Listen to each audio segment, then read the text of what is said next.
resume, right? Like, I was born and raised in Western Ukraine, which is an extremely this is where the national idea of Ukraine was born, right? For the last 100 years, this is very nationalistic, far right.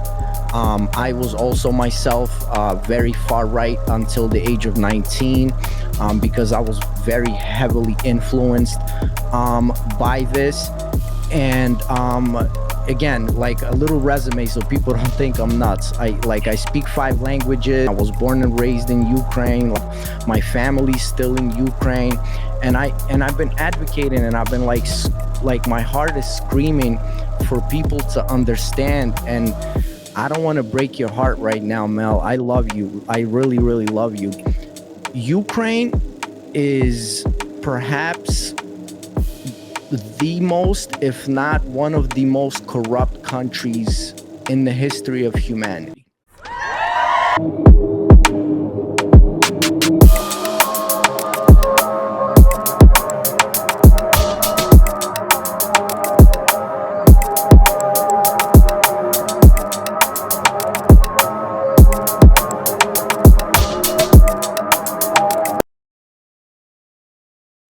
Prove to me that you are alive.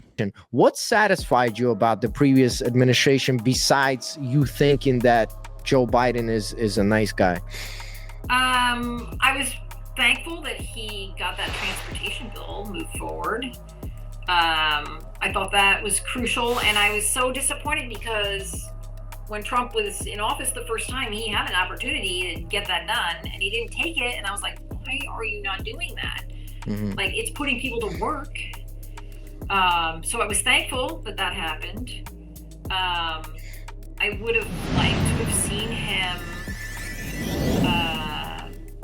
get the ERA in print. I would have liked to have seen him decriminalize marijuana on the federal level, because there's so much talk about how it could be valued medicinally.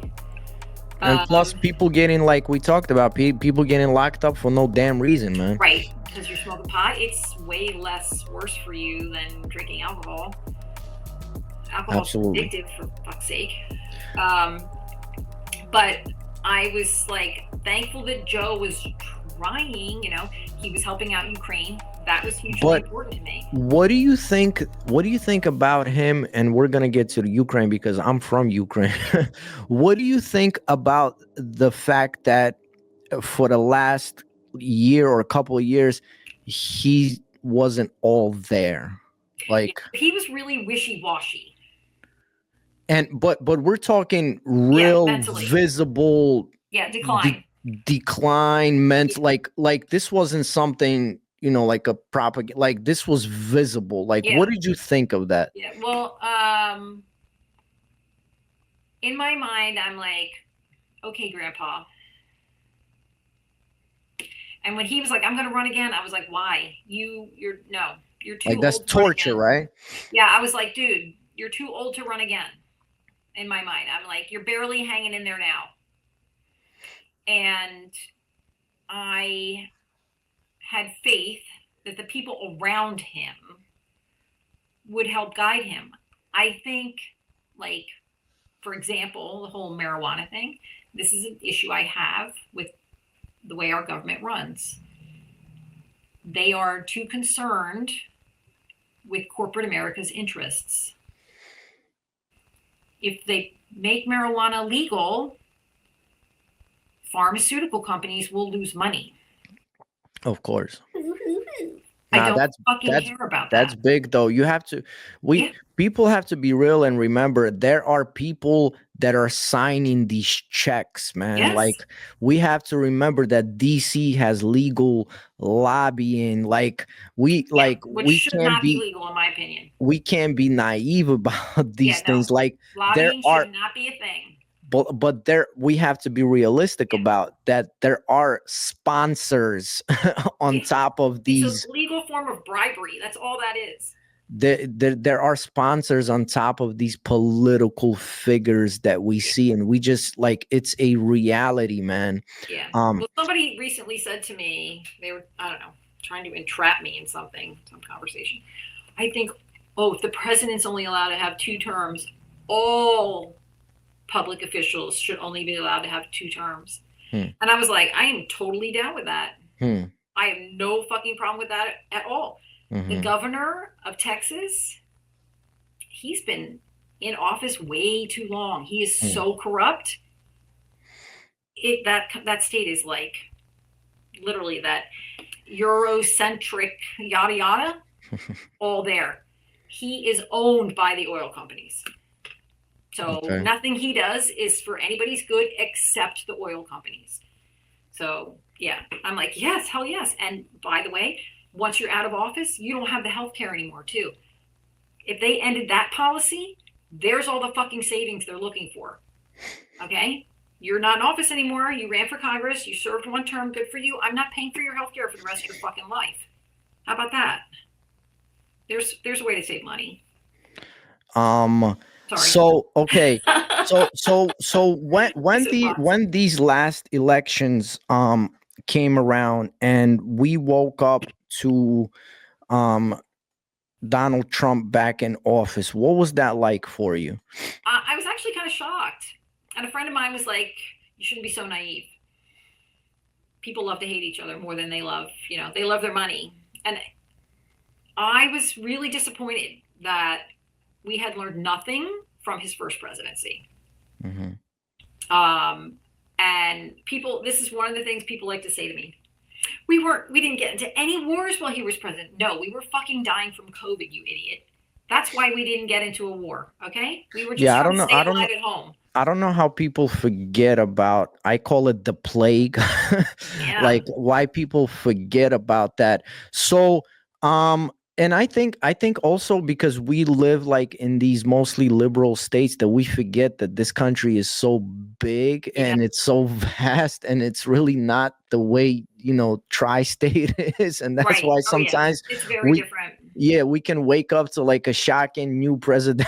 We're like, where did that come from? I thought everyone was on the same side. Well, no, America is, I would encourage anyone, because I have done this, go travel, go, drive from here to California and take that trip, because America, you will be shocked, man. I remember coming into Montana and realizing it was just a whole bunch of white people. To me, it was like, whoa, like, and I'm, walking around with my hip hop ass sagging my pants. I'm thinking they're going to put me on a cross out here. I'm like, holy shit, bro. Like with my New York accent, man.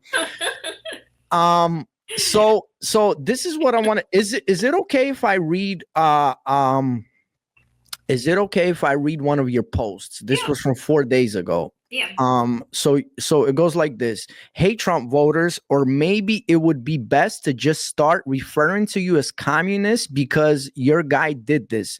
Press Secretary Caroline Leavitt announced that the White House Correspondents Association will no longer determine the press poll.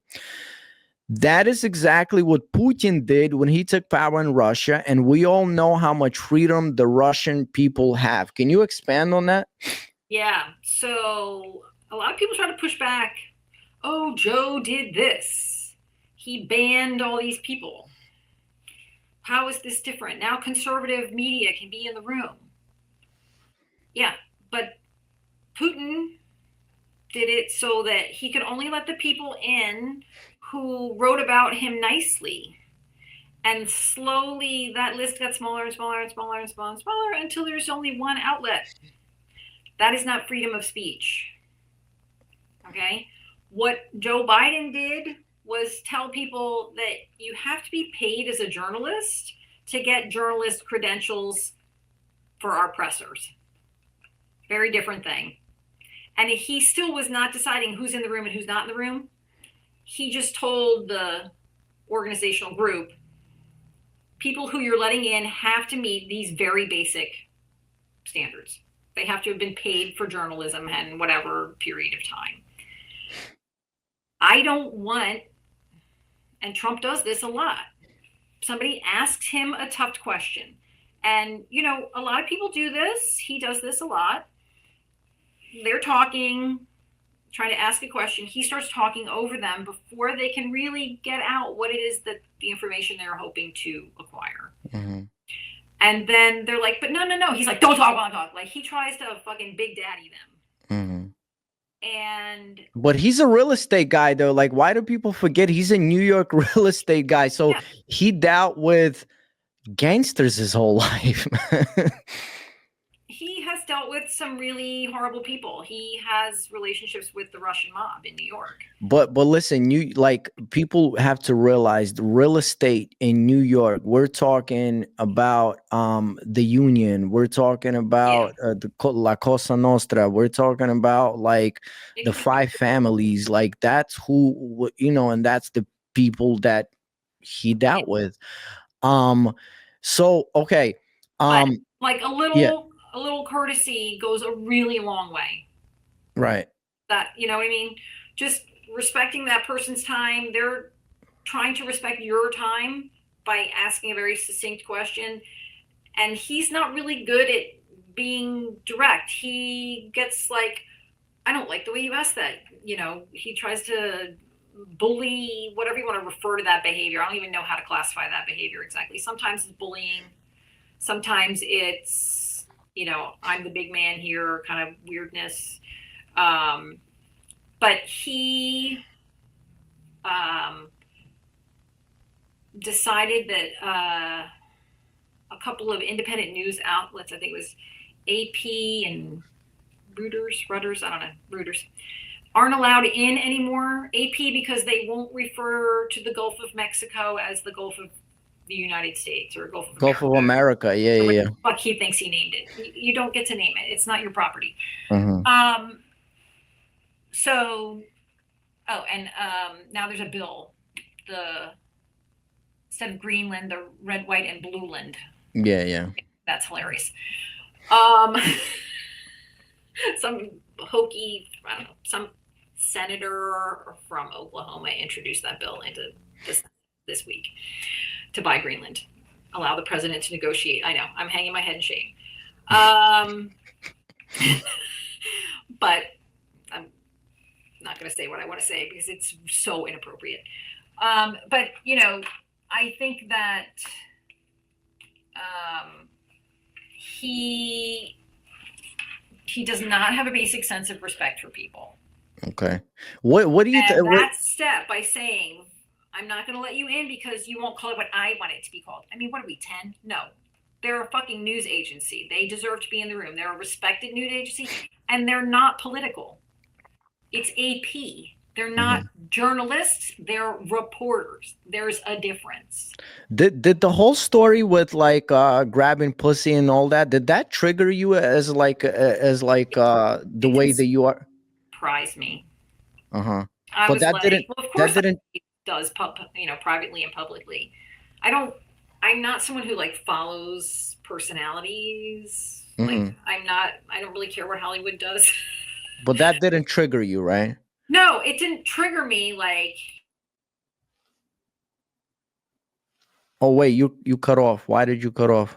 I think your volume. Sorry, I accidentally muted myself. It didn't trigger me, like it didn't make me go, he's a pig, because I always thought he was a pig. He ran beauty contests. Yeah, which I think people don't realize there has to be a lot of dirt in that, man. Oh my God. Well, I've read stories.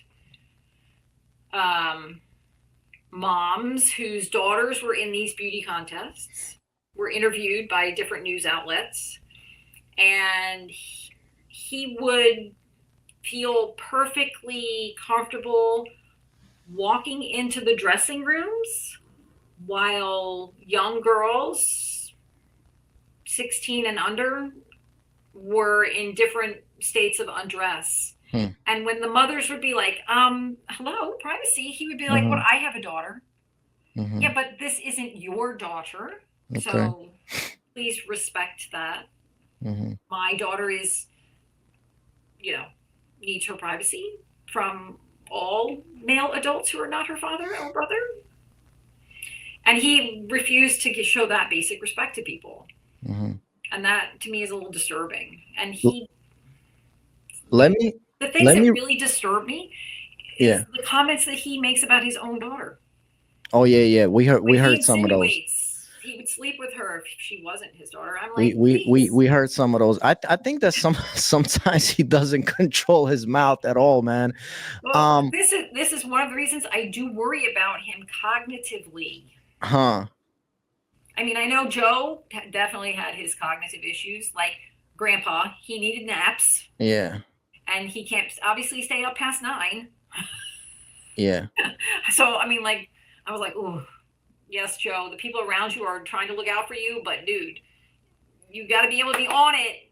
At 2 a.m. if the shit hits Let the me fan. let me retract a little bit, and this is because this is very important. This is extremely important to me, and something that I've been advocating for many, many, many, many years.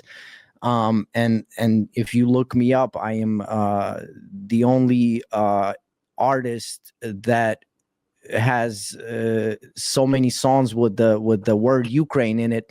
You said something before. You said it was important to me that the previous administration was helping Ukraine. Why?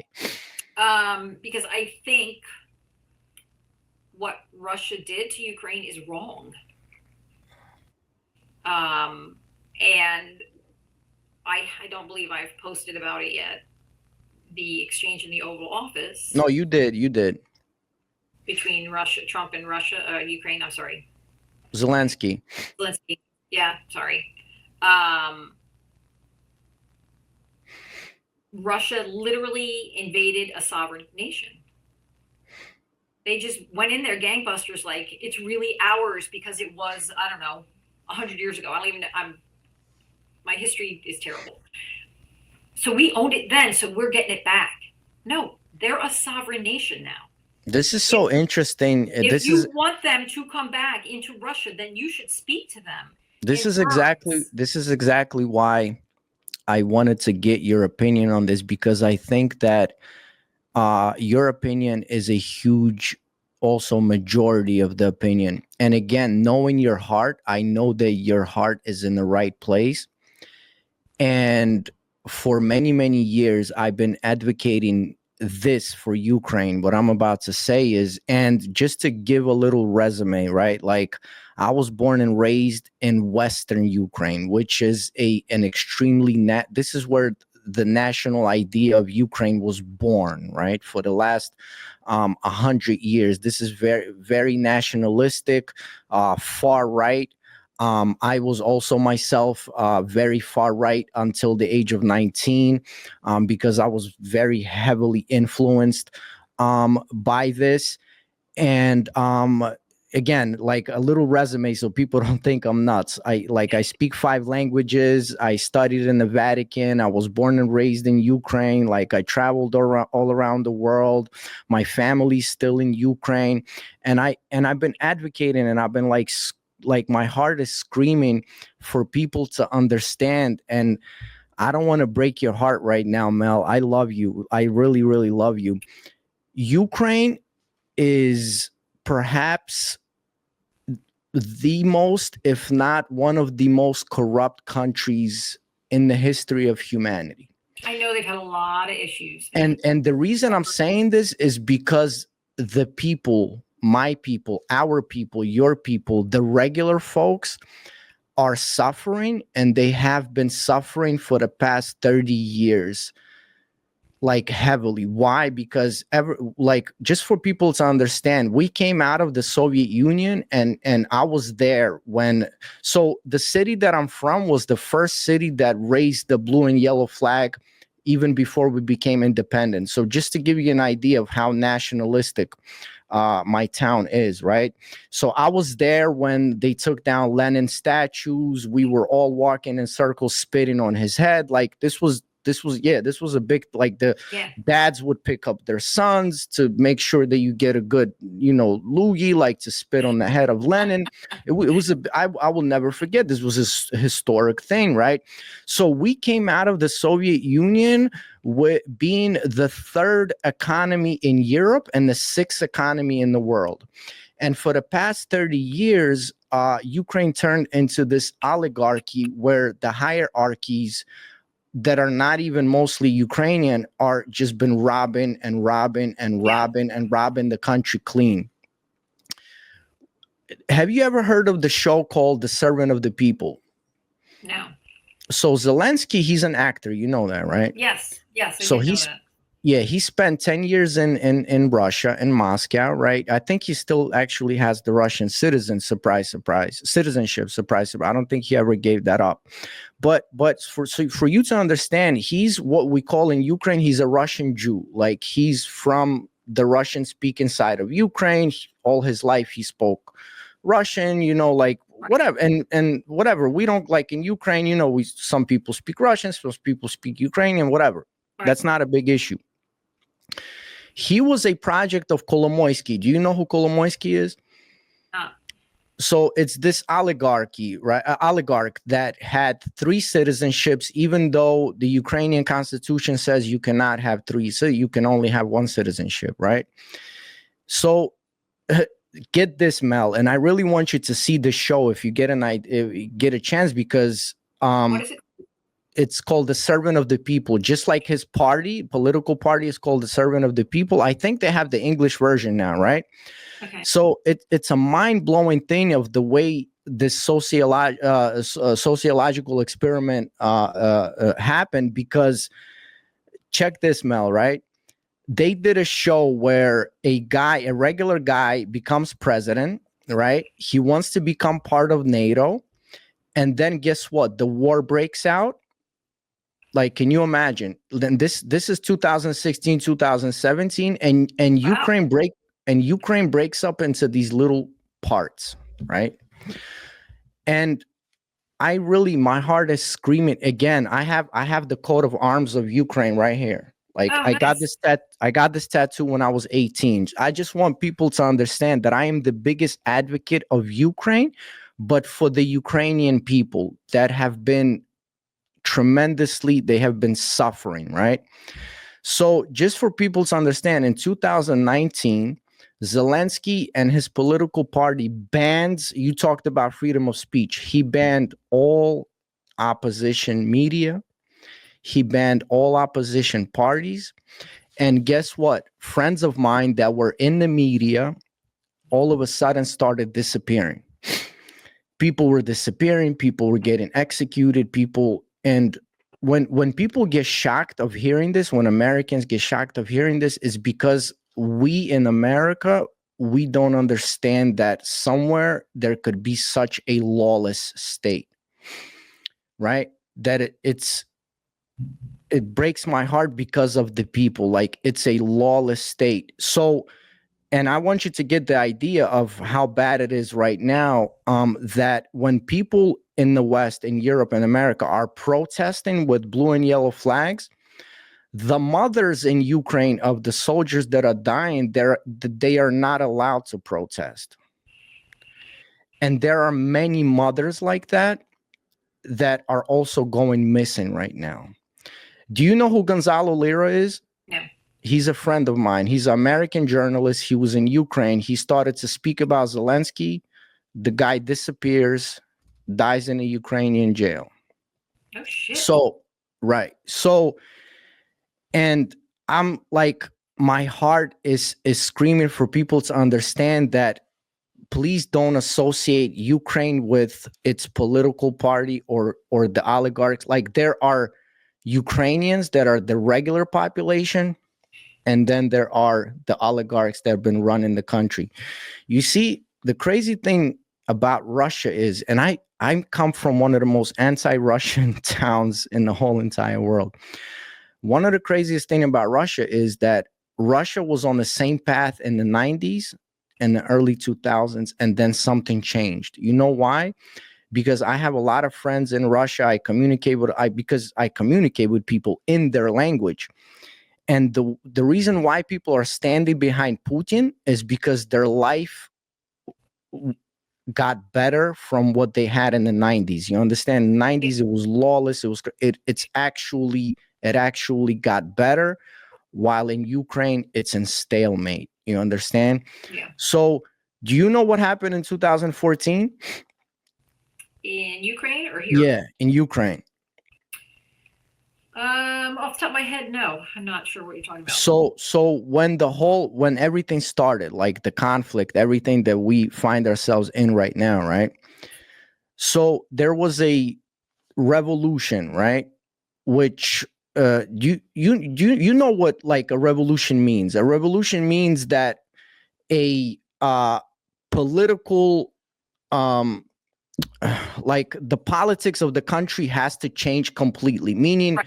meaning like when there was a October revolution in the Russian Empire, it means the communists overthrew the monarchs, right?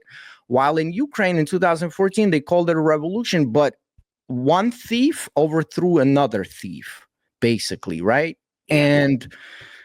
And the whole thing is that, and we know this to be true because Victoria Nuland, Joe Biden's kid, like what's his name? Hunter.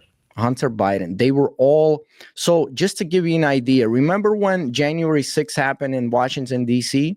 Yeah. So imagine if all of this is going down in DC and then Ukrainian head officials, politics are coming to DC and they are encouraging people to riot. Can you imagine something like that happen in America? Never. Never. But in Ukraine, it happened. Why? Because they had interests in, again, infiltrating Ukraine through that way. Something And I say a lot, Naz. I'm sorry? Something I say a lot. Yeah. Is follow the money. Follow the cash. Yep. Because that is the most common reason things happen, is who can make money from it.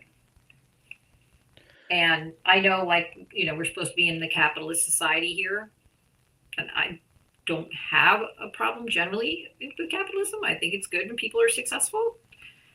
But when capitalism gets too big for itself, right, that's when you get into things like an oligarchy or that type of scenario where too many people have more money, that their money becomes their influence. You know what's my biggest problem with capitalism is this idea of by any means necessary. Yeah. That's when I draw the line, man. Yeah. Like the stock market is a great example. Terrific idea. And the very beginning of the stock market, what our stock market is modeled on is the idea that people come together and try and support a company, and they do it as a collective, and then they support a lot of different companies collectively. You can choose your interests, which is great, so that if something goes wrong with that company, you don't lose your shirt because you're not 100% invested. You're only a little invested. But what has happened is it's morphed into, we're investing in this company, we demand a return, and that return, we don't care at what cost that return comes. That is a huge problem. Corporations are putting profits over people. And partially it's because their stakeholders are like, no, we want a dividend, we want a return, we want the stock to be up. We don't care what you have to do to make us more money. It means firing people, hurting people. They don't care. But it's ridiculous. It's those people that sign the checks, and that's what I think. It's such a. Do you remember when the Nord Stream pipeline blew up? Do you remember? What do you think happened there? To be honest, I think it was a political statement. It was a power move. I don't know all the details of it. Do you hear like little things every now and then about it. Do you realize, and I want people to really understand how crazy and insane this is, that this was perhaps one of the most horrible environmental disasters that ever happened in Europe because of all the greenhouse gases that were emitted into air. And ask yourself a question. Why was this swept under the rug? So like, shouldn't have we been screaming about this, right? Like think about it, right? It's an like we're all for environment. I'm vegan, man. So, you know, I'm also a tree hugger. My wife and I, we love hugging trees. We actually hug trees because they're living beings, and you know they're necessary. They give us air. They're beautiful, just like the trees you draw. So imagine like this was a huge environmental disaster, and it was swept under the rug, man. Yeah. Like we weren't really talking about it. And I think you nailed like the point that followed the money. And I think that we are you nailed it, because we are losing a sense of like who we are because of this. Yeah. And I think another thing that I really realized, because on this show, like we've had political experts, we had military historians, we had people that are were in the White House, like we had a bunch of people. And you know what I'm realizing, Mel, is that the politicians and all of these people, they are like a whole different species compared to us. Yeah, I agree. Like they have some psychopathic tendencies that we as regular folks just won't understand. Like we just don't understand it. Like, can you imagine sending an order of like, go bomb this country? Like what? Yeah, Kids, do that. like a kid might die. No, like a bunch of, like, to me, to you, more than just one kid. To you and I, like, we're not chopping down a tree, bro. Yeah. You understand? So, and I think that's how we get we don't understand that these people are in a whole other stratosphere of these political games that are tied into, like you said, these corporations and all of these things. Yeah. This is what I want to ask you. Everything is connected. This is what I want to ask you. You're an amazing, articulate, super smart. You're a brilliant writer, artist, human being. And you are an American that we need to be more vocal. We need to hear ideas from people like you. We need to hear your opinions. What is the America that you want to see? And were there ever any sort of candidates where you didn't have to be like, oh, I want to choose between two evils, and someone that I could actually stand behind and say, yes, like this is because you have to understand like why I'm saying this, because from what it's looking like right now is, okay, Trump is going to get over the 4 years, right? But I think JD Vance is next. You know, so what are we looking at from after this is over? Like, and I think that's why I think Americans need to be vocal, and we need to start communicating. Let's start putting, you can like Trump, or you can like the boogeyman or Shrek or whatever. Like, we need to communicate. So from someone like you, like, what is the America that you want to see? And are there any potential candidates besides, maybe if you want to run, I'll vote for you, shit.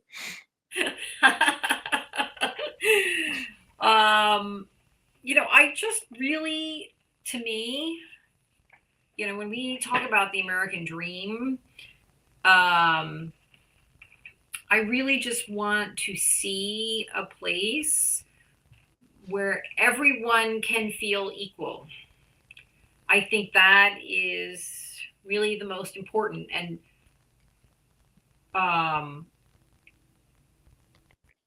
that we need to stop being so damn judgmental. Like I said, I understand people have different value systems than I do. And I'm not saying that I'm always right or they're always wrong. But it doesn't mean that we can't work it out, that we can't still be neighbors or friends. Obviously, we need some really basic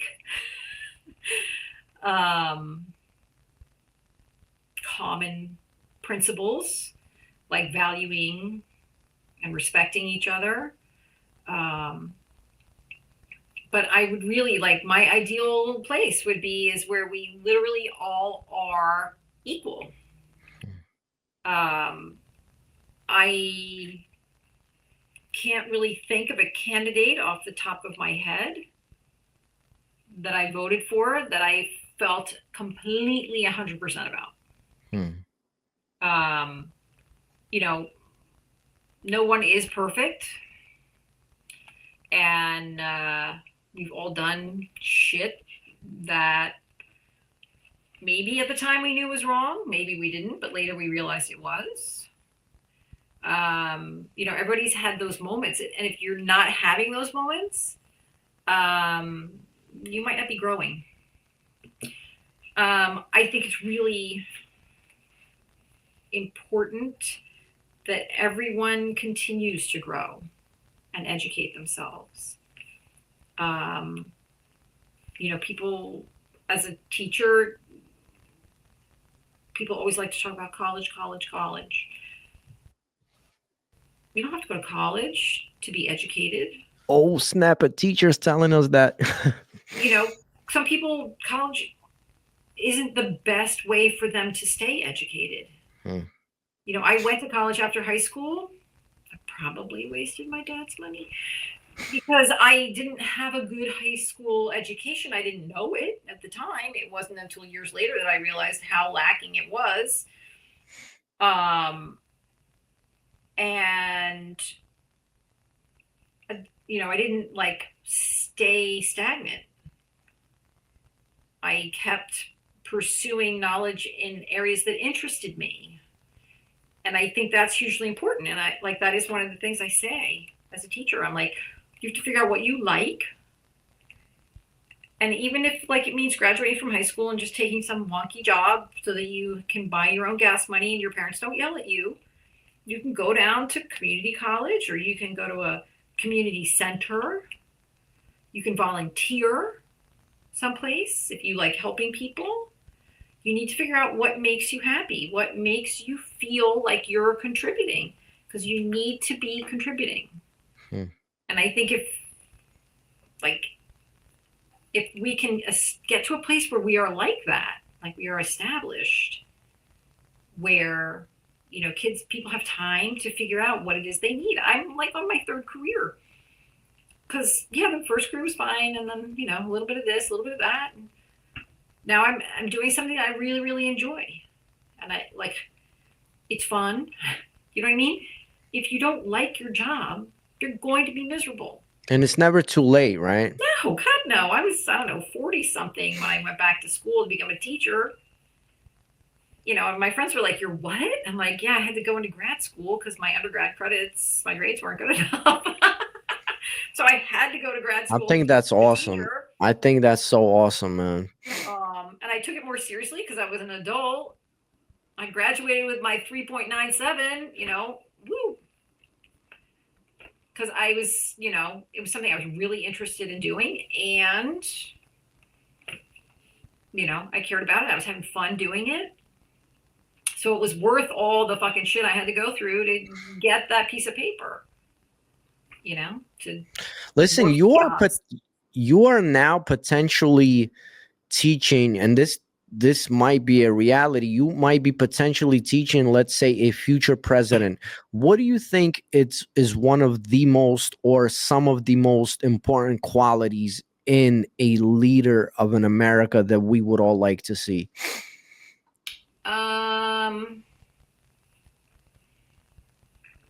That's a really great question. I will tell you, one of the qualities I admire in people is the ability to see the big picture,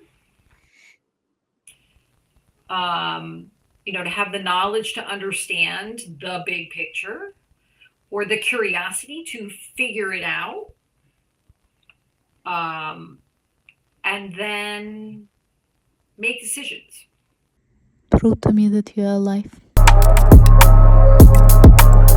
And be decisive. Not be afraid to realize that, oops, we might have overcorrected, or we might have gone too far with that idea.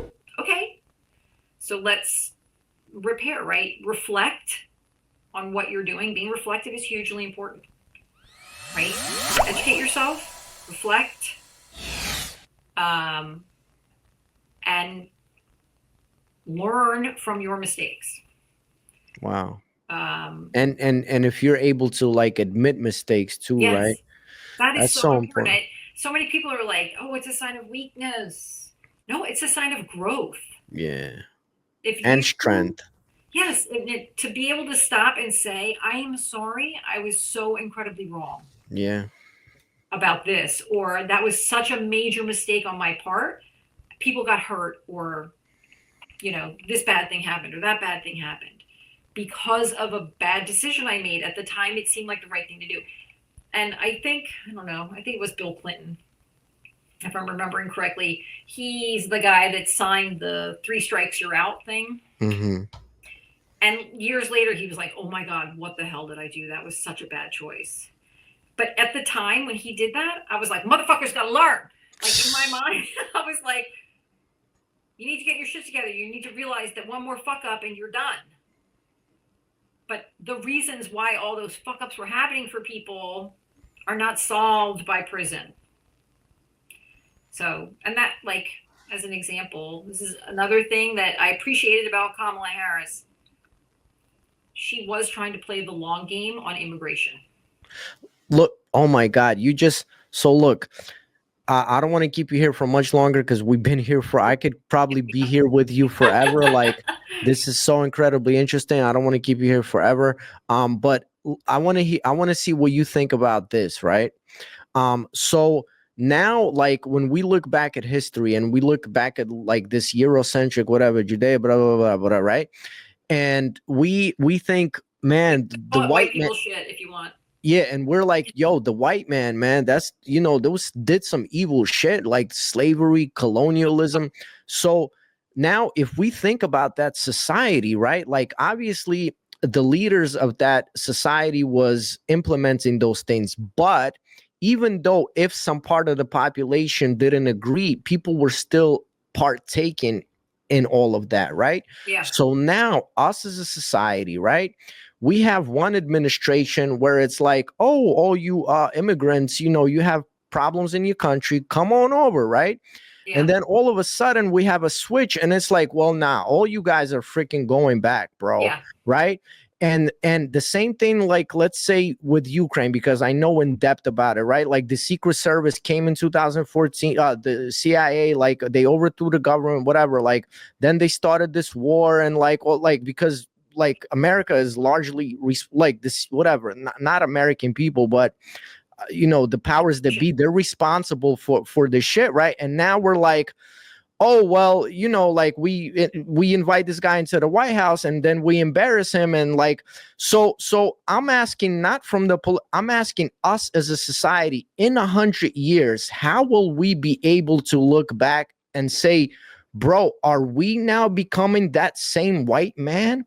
Yeah. Like, because this is happening, but guess what? Even though that we're disagreeing, we're still partaking in this, bro. Like right now there's all of these families that were walking through the Darien Gap, like that were riding the beast train in Mexico, that were coming over here. Obviously, bro, they're not criminals when they're coming over here. Like, bro, they went through all that hell. Like they were in the jungle where there are dead bodies and you can possibly get molested. Like they're not coming. But now we're like, oh, sorry, the last dude let you in here. Like now you got it. Yeah, I'm asking us. Yeah. I'm asking now us as a society, like, how will we be able in 100 years, our great grandchildren, won't they look at us like, bro, what were you guys doing? What are you guys doing? They're going to totally look at us like, you're fucking crazy. So that's what I wanted to, like, if you can, what do you think about that? And because specifically about the immigration issue, because you picked it right out of my brain. I was going to ask you about that next. What do you think about this craziness? So I'm like on the same page with you. Hold on one second. I got to close the bright light.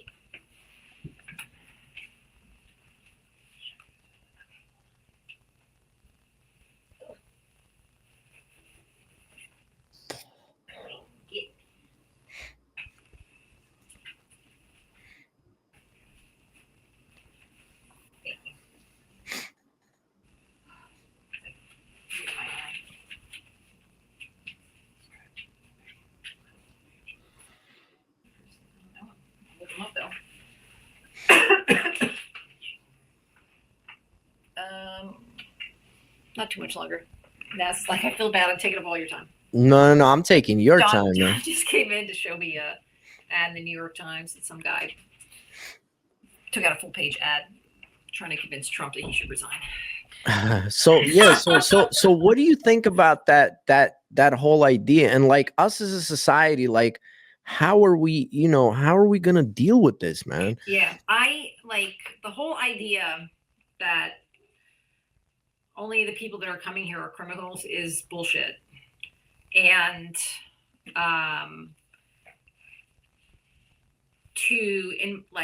and because this is something I actually teach a little bit in art. This guy Kandinsky that I was talking to you about earlier, postcard right there. I gotta look it up. How do you say it? Vasily Kandinsky. Oh, Vasily Kandinsky. Okay. Yeah, Vasily. It's with a W, but Vasily. Okay, Vasily. Kandinsky. Oh, Kandinsky. Okay. Man, how did I not know about this? Okay, yeah. So he's an example of an artist that was misunderstood and got booted from places because his art was too weird, and he had ideas that the government didn't like and shit like that. Yeah.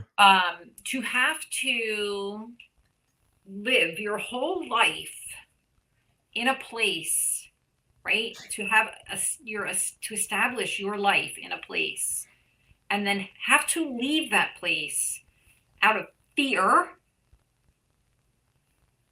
or desperation so that you can have a better life, okay? To literally carry your child on your back across the desert. I am paraphrasing a song. Across the jungle, very dangerous jungle, man. You are putting yourself at risk, your own personal safety, their personal safety, the rest of your family, their personal safety. That is huge. And the emotional taxation of that, to me, is unfathomable. Like, I can't even imagine if I had to like put everything I cared about, God forbid, man, right, on my person and get the fuck out. God forbid. I can't even imagine that. And then the entire trip, you're concerned that you might be injured, your children might be injured, you might not eat, you might not even live to make the trip. Like, just fucking crazy shit like that. And then to get where you're going with this hope of creating a better life, and they're all like, yeah, it's great, fill out the paperwork. And then 2 days later, they're like, fuck off and die. Like, that to me is mind blowing. And there are camps. Don't forget, there are camps that they are put in. Yes. Families are separated. Yes. Like, oh my God, don't get me started on the family separation. Now those kids have not been returned yet. Now there's this whole story with Guantanamo Bay. Okay, just sidebar. Why are we using military planes to ship people there? That's so much more expensive. Are we looking for waste and fraud in this government? Are we looking for a show? That's a great point, man. Commercial airlines would love to be paid to ship immigrants. That's a great point. Commercial airlines are losing money. Okay? Why are we spending money on military planes to do that? No, it's a show. But to me, that is cruelty. That is not compassion. That is cruelty. Another thing they could do for our immigration system that would help it out enormously is to make it electronic. Our immigration system is purely paper right now. It does not have a digital footprint, really. I mean, yes, some of it is digitized, but if the entire system, Doge, get your fucking ass in gear and work on that. Okay? The backlog in people getting their citizenship is because it's all fucking paper. There's a way to refine it right there. Okay? Turn it into an electronic process. You can do it from your phone. But I'm not saying that everyone who makes their way to our border deserves to come in. Exactly. That was my next question, because there obviously is like an issue, let's say, with cartel, with human trap. Like, yes, there absolutely. are so. And I know, like, I heard those stories about oh, those human traffickers, those people who are getting paid to drag people, through the wilderness, are telling them to claim this, this, and this when they get to the border. Asylum, asylum, asylum. And so there's this belief system that everyone is claiming asylum because they're told to do so. Right. And it's sad because I know people who have immigrated into this country through legal channels, also through illegal channels. I taught DACA students. Me right here, man. I taught a young man. I used to work in New Brunswick, New Jersey, and I taught a young man whose mother pushed him across the border by himself, just said, honey, I'm going to point you in this direction, and you and your 10-year-old cousin, you're just going to keep walking straight. Yeah. And then your auntie is going to be on the other side of the wall. True story. And she's going to pick you up. Like, she released her 6-year-old child. True story, man. I mean, that's just mind-blowing to me. And he's an amazing man. He's an amazing young man. Did wonderful things. He was a great student. Wow. But other people who I know who have come into this country. What a story, man. Thank you for sharing that. That's so important, man. It chokes me up just talking about it. Other people who have come into this country who have skill, who have intelligence, and who are willing to work and contribute to the society, man. Like, they're contributing, man. Yes, we are contributing, bro. Yes, we have friends who came from another country. They were one was a financial advisor. I think the other one was an accountant. It might be how they met. I don't remember exactly. But they came to this country. They didn't speak English, so they were at a little bit of a disadvantage. They tried to inform themselves. It became, for one reason or another, they had to just earn money to establish themselves, to be able to pay their own bills and all that good stuff. And it sort of led them down this path of not being able to fulfill their own potential. They're fine. They're doing fine. They're wonderful people. They're sustaining themselves. They're sustaining their family. They're really good folks. We love them. But to me, that's heartbreaking. If the system had been more efficient, right, they would be doing a huge justice to this country by being able to be bilingual tax preparers. Right. And I know that seems really finite saying that, but that's just a tiny example. Exactly. Of people who have it makes a lot of sense. Makes a lot of sense. And years ago, the immigration system, when you came through New York, they asked you, what do you do? Exactly. And they would tell you, I'm a carpenter. Okay, well, carpenters are needed in this place. Go there. Yeah. Yeah. Okay? Great point. And we don't do that anymore. We're just rubber stamp, rubber stamp, rubber stamp, rubber stamp.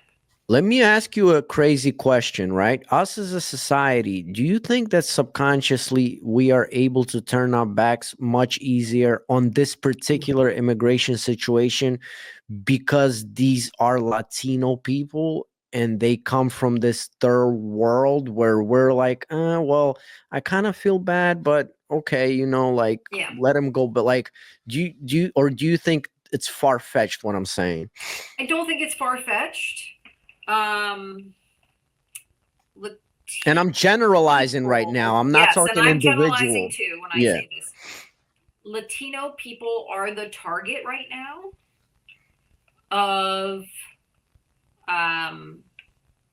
that type of discrimination. And I'm not even sure that's the right term, but they are the current enemy of immigration.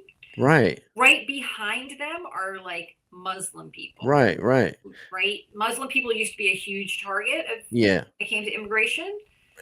The Latino people have replaced them. And I know historically this country has done this, right? The Italians weren't allowed in for a while. Right. The Slavs also in the early. It was one of the presidents was no more people from Italy's allowed in here because the mafia, and they were worried and everybody panicked. You know, the Irish were the low people on the totem pole. Yep. People from India. I mean, Yep. just look at the cab driver history in New York Yeah. City. That Yeah. will that will walk you through those generations. But I'm asking from again, I'm going back to us as a society, because again, as you so correctly pointed out, and you always advocate for this, that we are all connected. So us as a society, like, do you think that subconsciously, like, we, like, these images are put in front of us, these stories, these propagandas are made, and we're like, well, yeah, we kind of feel bad, but you know, whatever, like, that they're we're gonna be able from to Venezuela, turn like, easier. it's okay. I think we do have a tendency to get dehumanizing, to get what's the word I am looking for? You know, you watch a lot of violent movies, and so violence doesn't bother you anymore because you see it all the time. Do you understand what I'm saying? There's Yeah. a term Yeah. where That's a perfect point. right, we just sort of like are able to look past it because we're so used to it that we don't recognize it for what it is anymore. Because you know what I've been saying lately? I've been saying to everyone that, again, historically, we speak about white man, white man. Us as Americans, we are becoming again that white man. Yeah.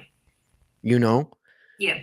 And I know it's not just white people that act this way. No. I'm talking as this global superpower, America. You know, we're starting to pick up these tendencies where we're like, oh, it's okay to mistreat these people or these Right. like, you understand what I'm saying? And if you think about Latino people, right?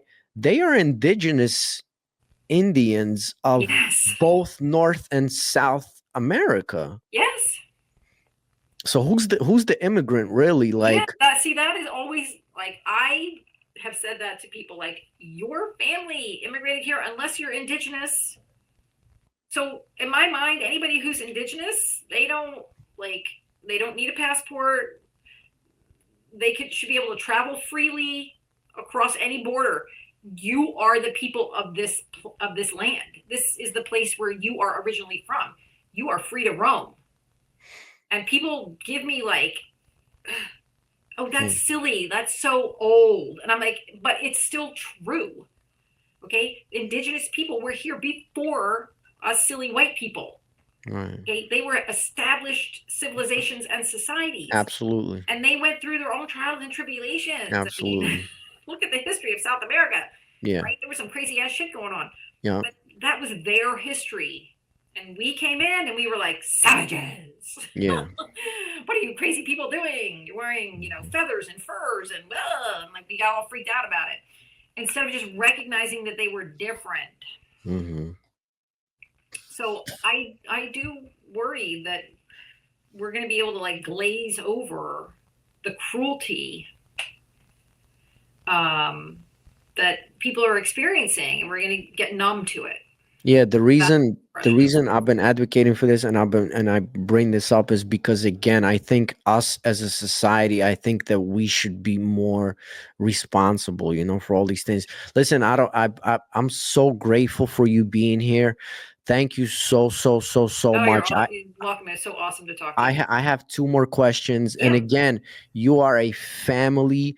This is also your show. Please come back at any time. I could keep you here forever. Like, I knew that, ever since the moment we met, I'm like, man, I don't want to say pick her brain, because that's, I guess, a bad thing. Like, but I want to connect on the soul level, and I'm so glad that we're doing this.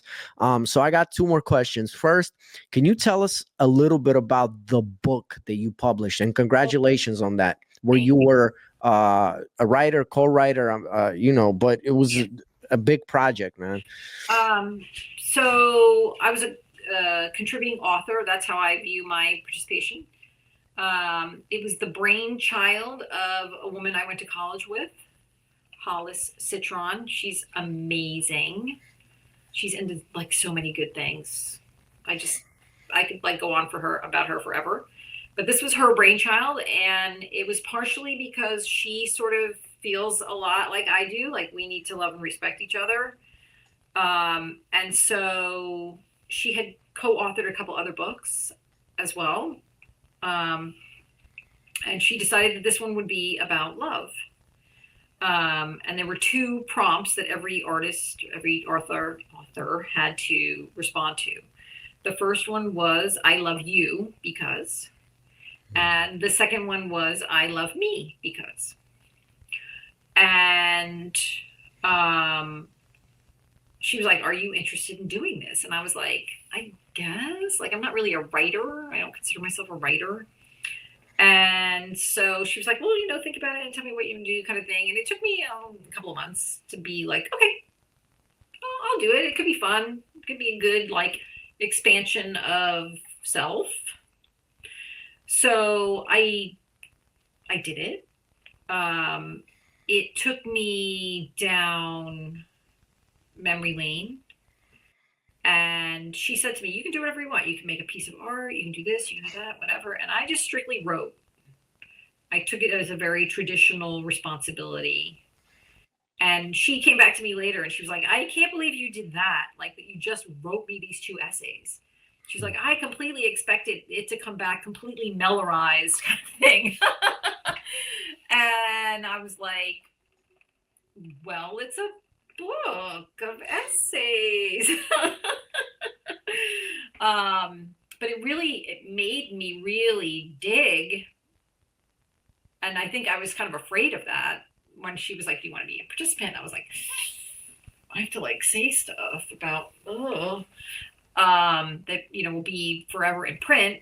Right. And people will read it and they will see my name next to it. And so it really like forced me to self-evaluate on a number of levels. But it was great. And when I got a copy of the book, I had met a bunch of the authors ahead of time because we had several like brainstorming sessions online. And everybody that contributed is a unique person on multiple levels. Some of the people were real authors, like had their own books. Some people were like me. They were like a little bit of this, a little bit of that. Some people are like not therapists, but life coaches. And there's a woman who deals in like spiritual energy who contributed.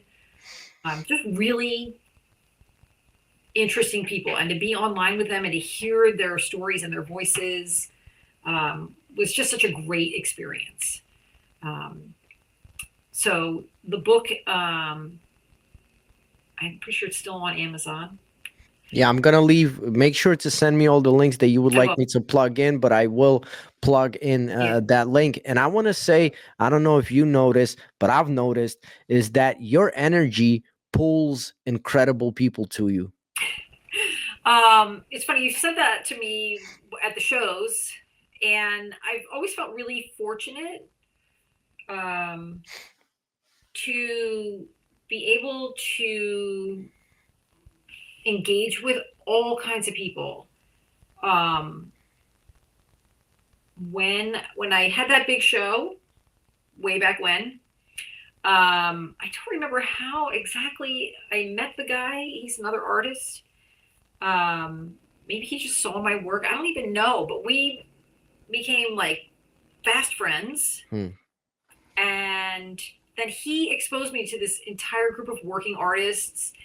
And, my work visually can be interpreted as sexual, like, maybe not sexual is not the word. Maybe it is the word. And so these, like, I had a bunch of work showing with this group and I hadn't met the group yet. I was just like, here, just take the work and hang it for me, Tom. He was like, okay, I got you. And then I went to the bar to finally like meet all the artists in the show. And they were having a huge discussion about my work because they were like, who is this person? And like in their mind, I was like some raging lesbian because my work is so feminine. And it has this like quality, like that, and so they just had this like picture of me in their heads. And then I show up, who I am now, just a lot younger. And they were like, wait, you're Mel? You're that like, it blew them Wow. away. And then we started talking, and I like got to hear them, and they got to hear me, and like it's that type of exchange, to be able to have that exposure that has really helped me become who I am, to cultivate all these like maybe sometimes crazy ass opinions or ideas that I get. But I think that's so important. And when Yeah. I say we're all connected, man, that is what I am talking about. Yeah. So I feel very fortunate to have had all these experiences and still be able to like come into it with an open mind. But the reason I wanted to emphasize is that because I want you to know, and I'm sure you know this, I'm sure you're reminded of, but I'm going to remind you again. It's because of the love that emanates from you, that shines from your being, is how you are pulling all these, amazing people, man. Because I'm a very huge empathic person. Like, I feel people on a level, and when we like seen you, we were like, yup, we know these people forever, man. Like, that's homies right here, man. Oh my God, we love you um guys. I lied. I had another question that popped up, so two more questions. I promise No I'll worries, get you no out of here. worries. All good. So before the last question, what is the one art piece that you are most satisfied with? I don't want to say proud, I want to say satisfied with. Um, you're talking about that I made? Yeah, and because I'll give you an example, because for me, like, I have 9 albums under my belt, but I told this to one of my engineers. I don't think I still have made that song that I'm like, yeah, this is it, man. So do you have that art piece where you're like, yeah, this is it, man? I don't think I do. Over the course of my life, there have been pieces that I've made. And at the time that I made it, I was like, this is a huge turning point for me. Like, the piece was so significant in that moment. And then 5 years later, I find it and I was like, oh, what was it about that? And that has happened a couple times. And I feel like what they represent are moments of growth, right? Of a breakthrough, either a technical breakthrough, an emotional breakthrough, or both. An idea, a concept really came to life as I was envisioning it. But I don't think there's that one piece. I have had several ideas for pieces that I've never been able to make. And we're gonna talk about a show at some point. Yeah. Yes. And I Yes. have an idea for that show already. Like, as soon as we left that night, and John and I were driving back to the house, Nice. like, the energy was just like, woo, this is how it's gonna go down. And I Nice. like wrote it down, and I've been like self-editing and reviewing it and reflecting on it to see if it's still gonna work like I want it to, as I intend. So I don't think I have yet. And I don't know if I told you, but I play the piano. What? You also play the piano? Play the piano. I'm a keyboard player, and I do play in a little tiny band. We're small. We've never been paid to play anywhere. Just want to be completely honest. That's awesome, though. That's amazing. I mean, it's really for fun. We're not great. Listen, but we're working on it. Listen, you're being humble, but you are such an inspiration. This is exactly why I want for people like you to shine, because again, like I told you this when I seen you, is and I truly believe in this, is that the gifts that God, universe, nature, whatever you want, gave you, higher, whatever, your own self, you gave yourself, that it is your gift, but it's also a gift to the world. So, so well, a friend of mine, a woman who I knew in high school, a couple of years back, we got like rekindled friendship, kind of thing. And she's been through a lot. And she said to me, like, I love hanging out with you because I feel like you're so fearless. You are, man, that's one word. Yep. And I was like, that's really sweet of you. She's like, but no, you have you're on a path. And I was like, well, the road that I have traveled has been incredibly bumpy. I've had some really horrible things happen to me over the course of my life. And I was like, at a certain point, I sort of self-actualized. I don't know if that's the right term, but I was like, you know what? I need to stop giving a shit about what everybody thinks about me. Because I am not a product of their judgment. Or concept of judgment. Right, or concept of judgment. How they perceive me is their own issue. It's not my issue. And Period. so it sounds terrible, but I that's literally say, the I truth. don't give a shit what you think about me. And that's the reality of it. And yeah, like I said, I make mistakes and I'm reflective. And when I realize I've done something heinous, I try to, mend a bridge that I may have accidentally burned down or purposely burned down at the time, whatever. But like that has sort of been something that has been really relevant for me. And she was just like, you just forge down this path. And I was like, well, I've been on it for a while.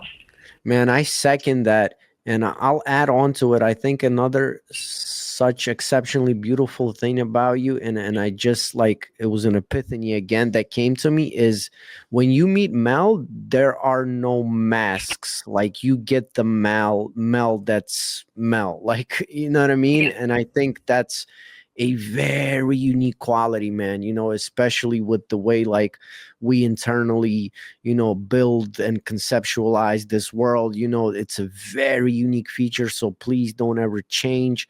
I feel like you have to be who you are. Mel, you are an inspiration.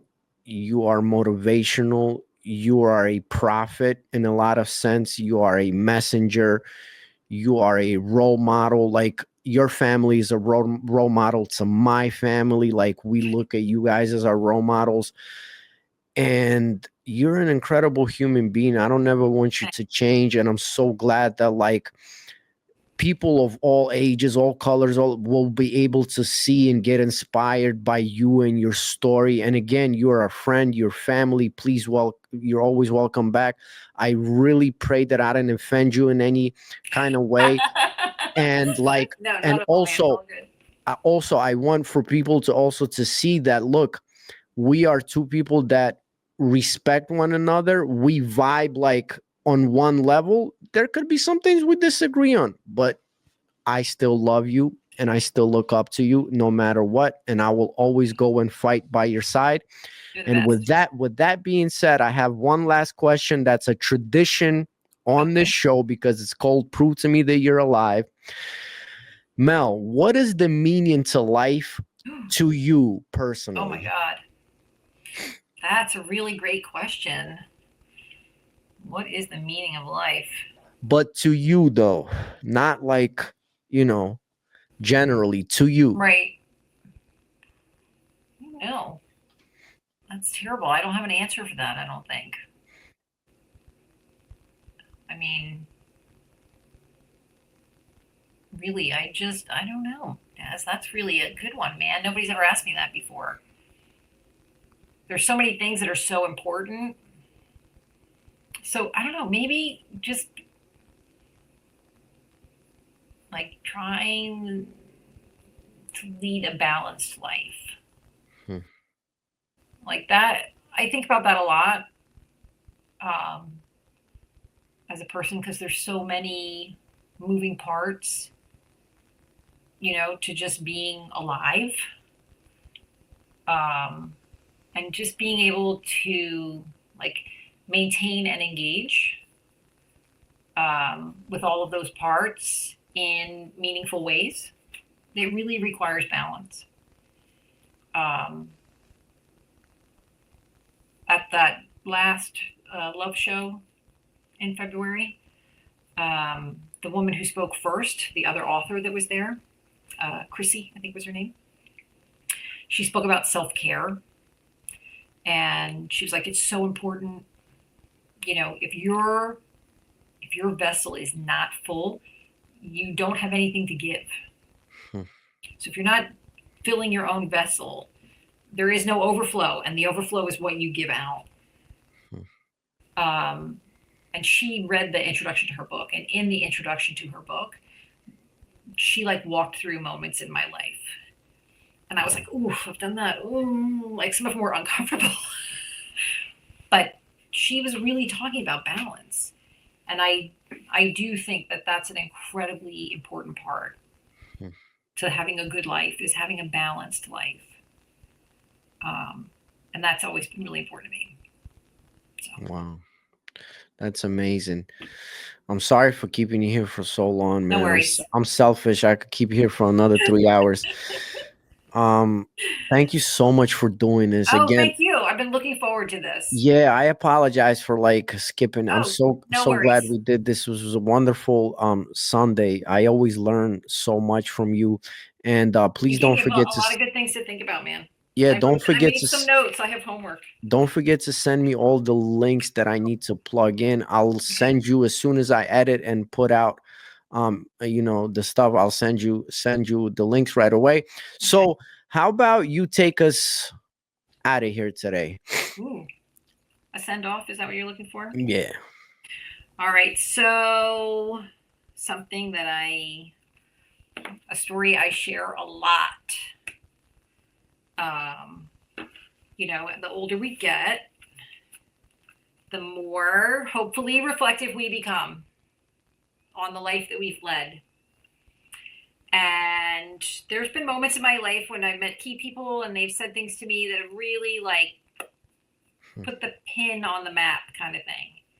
One of those people was my father-in-law. And he had lost his wife to cancer. He had lost a child to suicide. He's been through the ringer. He had cancer himself. He chose not to be treated for it. He was like, my life has been full. I'm ready to move on. Wow. But something he always used to say, every time I would see him, every time we would part ways, he would say, just love each other. And I've always, like, whenever I feel that pressure, the energy and the negativity, I just say that out loud, like as a little mantra. Just love each other. And I always tell that to people. Love never dies. Okay, people die. How you feel about them does not. And they live here. And then when you go, you pass that on to those that you leave behind. Like, love never dies. It just continues on and on. So that's why I'm always, that mantra of just love each other makes so much sense for me. And he was a really good egg. His kids are like, oh my God, he was terrible when we were little. But when I knew him as an adult in his later years, he was always kind and he always showed compassion. So that was the best sign off. I tip my hat to you. I bow down. You know what I want to say is, I want to thank you for you, and I want to remind you that you are a blessing and a gift. So, and please come back. Love you, buddy. I'm giving you a hug. Hey, say what's up to my homeboy, man, too. We're out of here. This was Mel. Thank you. For us. Thank you so much. What a big gift you gave to me. Thank you.